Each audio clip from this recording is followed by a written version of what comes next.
In honor of Valentine's Day, our next guest is a well-known love, dating, and heartbreak expert whose first book, Love Will Find You, has just been released. Kathryn has appeared in Psychology Today, Cosmopolitan, the New York Times, and was a guest on Montel. She is in the middle of a book tour and was a keynote speaker at last week's Conscious Life Expo. Kathryn, thank you so much for joining us today. Well, thank you, Heather, for having me. And perfect subject for Valentine's Day. Yes. That's why we booked it. And I love the name of your book. It kind of gives hope. I mean, how did you find out?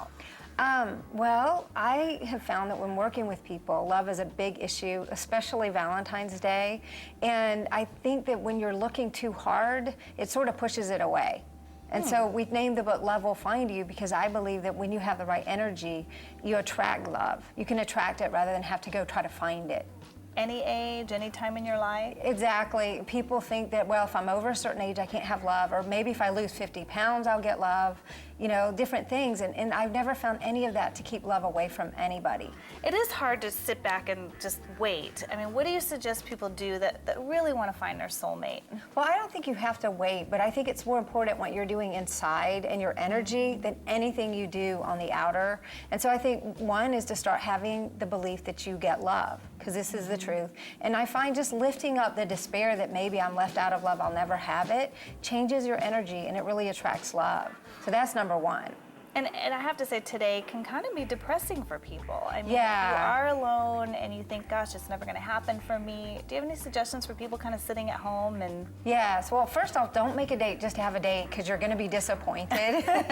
and secondly, go buy a Valentine's card for the love you don't have yet. I actually did that with my husband. Before I ever knew him, I bought a card that said, "Forever is not long enough with you." And then when I married, on our wedding day, I gave it to him, and it was kind of old by then. But do something like that for the love you don't have yet, just to give yourself hope, and do something loving to somebody else you know who's single, like your aunt or somebody. So.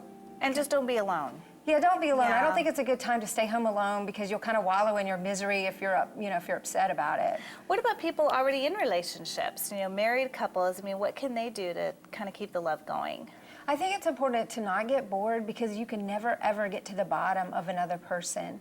And so as you look for the depths and keep trying to get to know them more and keep revealing yourself more, it keeps it alive. And I think you can have crackling chemistry with your soulmate that never dies. Well, I think it's a great message. Love will find you. Everybody wants to believe that, and I'm really looking forward to getting the book as well. So thank you so much, Thank Kathryn, you. for coming on, and happy Valentine's Day.